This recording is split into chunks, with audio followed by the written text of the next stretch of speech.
Welcome to Fantasy Football Aces. We're back with another video here. Today we're going to be doing who is this year's Rhamondre Stevenson. This is a guy that I chased hard last year, and I'm going to go into a lot of detail about him first before we get into who could be this year's Rhamondre. So I want to go into a couple things about the last year's situation. We went into 2022, and I would say there was only, the hardcore fantasy guys, the experts that were really big on Rhamondre. We had this guy that you're seeing in the background here named Damien Harris, who was a thorn. There he is there. Damien's a good player. He's a good runner, and we were all afraid of him being a 50-50 kind of guy. We saw in the beginning of the year, Damien Harris, he was the starter, essentially, the guy who was coming out of the pits on first down to start the game to run the ball, right? Me personally, I was super high on Rhamondre. Why? Because the kid is incredible. He's one of the best players in the NFL. We all saw the advanced analytics. I can get into detail about that later if you'd like. But anybody who was a hardcore fantasy guy, they were big on Rhamondre. We knew you can get him late. We knew that you can, in salary cap, for example, I can get him for 10 or 11 bucks. This is this absolute steal, right? The big thing that people went into the offseason last year saying, or going into the 2022 saying was, hey, Rhamondre, he's going to be the third down guy. He's going to be the James White guy. He's going to be the Brandon Bolden, et cetera, et cetera. And I just thought that was bull. First of all, that role was expired. Anybody who starts talking about that role and how Rhamondre could be filling in that role, specifically when they were talking about it last year, they don't know football. Those offensive coordinators are gone. Not only were they gone, Tom Brady was gone. Tom Brady's the guy that likes to check down. Look at what was going on in Tampa when he was just feeding Fournette, feeding him. That's his thing, right? So they would find guys that fit that role and niche for Tom, and James White was the king of them all. And when these kind of guys graduated and left New England, the offensive coordinators, along with Tom Brady, that role left too. We didn't even really have an offensive coordinator in New England last year. So it was just absolutely stupid to say that. I was watching people say that all last year in the offseason going into the year. Oh, Rhamondre could be the next he could be the James White third guy. Yes, he's going to be the third down guy, but it's a completely different offense. Look at him. You can see here he's catching the ball. He looks absolutely fantastic. Look at that guy. He's just juking people all day. His juke rate is one of the tops in the league. His yards after contact are one of the tops in the NFL. This guy's an absolute stud. You should be targeting him this year as well. He's one of those guys on my list, and you'll see my top 10 running back years list, and top 5 to be exact, of true 3-down horse running backs that are on the field 80% of the time. This guy's going to be on the field all the time. He's going to be catching balls like crazy. The one downside to New England is that I don't predict them scoring a lot of touchdowns. Their offense is not so good. It was the same problem they had last year. He's not going to get as many opportunities in the red zone, right? So let's think about it here for a second. We go into the year, and me personally, I drafted Rhamondre in my big $2,000 buy-in league, the Diamond. I was super high on him. I wasn't even remotely concerned about Damien Harris. In my opinion, this second year back, he was going to take over the backfield. And that is exactly what he did. We knew we needed an injury for Damien from Damien Harris to really solidify that role, but it happened, right? And when Damien Harris was off the team, Rhamondre was one of the best running backs in the NFL for fantasy football and for just football in general. He dominated in fantasy. He was elite, I think top 3 in fantasy throughout that whole time span that Damien Harris missed. And then by the time Damien was starting to come back, they were done with him. Rhamondre pretty much took over that role. So what do you think's going on in New England this year? Well, go look at their backfield. There's nobody there. Rhamondre is going to be that dude. And you should definitely be targeting him in the first round. He's an absolute star. Now, who can possibly be this year's Rhamondre Stevenson? That's the question, right? That's the question you see up here. I got a couple guys in mind. I'm really only a buyer on one of these guys.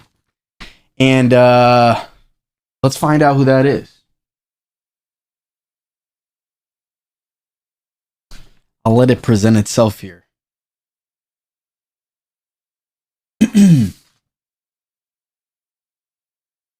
That guy is James. Look at that boy. James Cook. I'm fired up today, boy. This ain't no acting. I'm fired up today. James Cook. Look at this man. Now, James Cook, the funny thing about him is, you know, he's Dalvin's little brother, right? But look at that boy. He to me, he looks like Dalvin. Like the way he runs, obviously the way he looks. They look like twins. But the way he runs, like you can see his feet skidding on the ground, especially if you get him on turf. The kid is absolutely special. I mean, at Georgia, he was splitting. Obviously, he came into the NFL, and I think that he had a little bit of issues probably learning the playbook. And, you know, he's a year in. I'm going to pause that for a second and give you a little bit of stats. He came into the year probably struggling to block, learning the blocking schemes in Buffalo. And when you got a guy who Josh Allen, who's cooking, and they got an offense that's one of the best in the NFL, you know, he obviously, you know, that's the reason why they brought the kid in from Indianapolis near the end of the year. His name's not popping in my head right now, but you know what I'm talking about. They brought him in. They were trying to, you know, just get as much running back help as they can. But Zach Moss is gone now. The ironic thing about this comparison is that Damien Harris is in Buffalo now, and he's a good running back, man. He's not going anywhere. Cook, you know, he led the NFL last year in breakaway run rate at 12.1%. Devin Singletary is gone. Obviously, Moss went away in that trade with Indianapolis. And you're talking about a kid, when you see him on tape, like we're seeing right now, he just stands out. Frankly, he just stands out. Advanced Analytics is on his side too. It's a matter of him being trusted by the coaching staff and Josh Allen on third down. Because if he's trusted by those guys, there's no doubt Damien Harris is not going anywhere. But James could easily win his way onto being an absolute superstar. Similarly, the way is the way Rhamondre did. I think Rhamondre seems like he's probably, I'm purely speculating, but more of an intelligent guy. He maybe, you know, earned the trust of Bill faster. Obviously, Bill was raving about him all last year, especially, you know, giving him the opportunity to block on third down. That's something that James is going to have to do. But the comparison is there. You look at this kid on tape, he's absolutely special. And not only that, but he's in one of the best offenses in the NFL. This guy's going to have so many opportunities to score touchdowns. Look at this guy. He's unbelievable. He looks fantastic. This guy's going to be a thorn on the side right here. Damien, he's a good player. They're going to run him hard. They're going to switch up. But both of those guys can eat, man. And if you're getting Cook in the later rounds or in salary cap like me for $10, $11, $12, maybe even less than that, you're finding a guy that you can throw in the flex and don't touch him, and he can win you a fantasy football league. He's going to outperform his ADP. He's going to outperform whatever you spend on him in salary. He's a star, man. Just take a look at the tape. That's all I have to say. Turn the tape on. That's one of the things that I do when it comes to fantasy football is I look at statistics. I look at, you know, the potential, the situation. You know, do they have a good offensive line? Are they in a good offense? What could happen if somebody gets hurt? That's the kind of things you look at when you watch James Cook. Look at this boy. Look at that. He's special, man. You could just see it. That's the thing. You turn on the tape and you just see it. You see a dog. Look at that. He's got catching ability too, man. If you're in half point PPR or a full point PPR, he's even more valuable. One of the comparisons you'll see is Stevenson was like a 7th rounder last year, 34th running back off the board. This year, Cook's a 31st running back drafted and also has a 7th round ADP. I don't mess with snake draft, but we're going to get into snake plenty this year before the season starts. I'm going to give you a lot of strategy when it comes to that. But this guy right here could be the next Rhamondre Stevenson this year. I think he's in a better situation, in a better offense with a better quarterback. He's going to have more opportunities to score. You're a Damien Harris injury away from. Look at this kid. Look at him. Look at him. He's fast. He's good. Dalvin is. I'm a Florida State guy, by the way. Dalvin is obviously an unbelievable player, and this kid is just known to be the little brother. But when it's all said and done, this kid might end up being better than Dalvin. He wasn't recruited as high out of college or high school, but it's yet to be seen what this kid's full potential is. I think him and Dalvin are just. I think he's a little smaller than Dalvin, but look at him. I mean, he's when you dogs, especially Bulldogs. You know what I'm saying? They're hot right now. Anybody who's coming out of Georgia is a baller. Look at him. I mean, that breakaway speed, there's here. This brings us to our second guy. Here it is now. We're showing it to him. I was kind of waiting for the tape to get there, but it's Antonio Gibson. Antonio Gibson, the kid, the boy, the man from Memphis. The receiver from Memphis turned running back. I drafted this guy when he was a rookie a couple years ago, and won the fantasy football championship with Antonio Gibson. I had Josh Jacobs and him. I think they were both rookies that year, actually. And Josh might have been in his second year. I'm not sure. But he was a rookie, and he had a phenomenal season. I don't know if you remember on Thanksgiving, he had a big game against the Cowboys on Thursday, Thanksgiving Day. That was special. He kind of fizzed out a little bit near the end of the year, but he was still a good running back. He went into last year, and we all were speculative of his role. We knew J.D. McKissick kept coming in on 3rd down, and then they drafted this kid, Brian Robinson Jr., and we were like, what's his role, right? They're showing him a little bit here now too. Brian Robinson Jr. is not going anywhere. But then again, this, like I said, this is a similar situation to New England last year, right? You got a new offensive coordinator in Washington Commanders. You got J.D. McKissick out the door, so you don't have that guy there anymore. This guy, so you should have Gibson graduating to be the every down or every 3rd down guy, right? So now we're looking at a similar situation to last year. This is the Damien Harris, Brian Robinson kid who runs real hard. He's a good running back there. He's not going anywhere. He's not.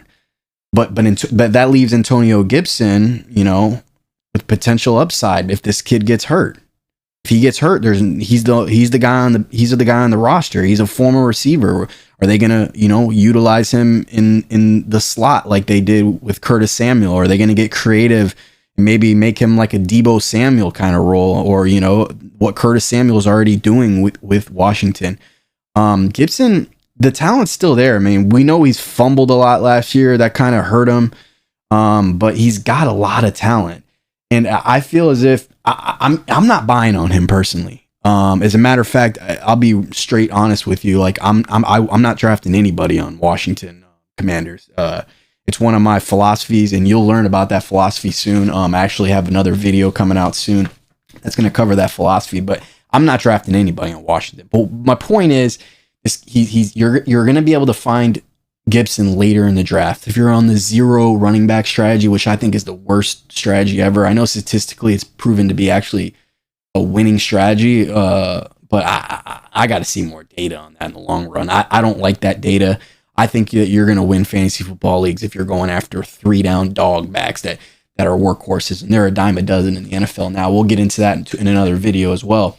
But if you want to make the comparison, you got Brian Robinson to Damien Harris, and you got Antonio Gibson to Rhamondre Stevenson. This kid's talented. He's not as talented as Stevenson is, but he can catch the ball out of the backfield, just like James Cook can.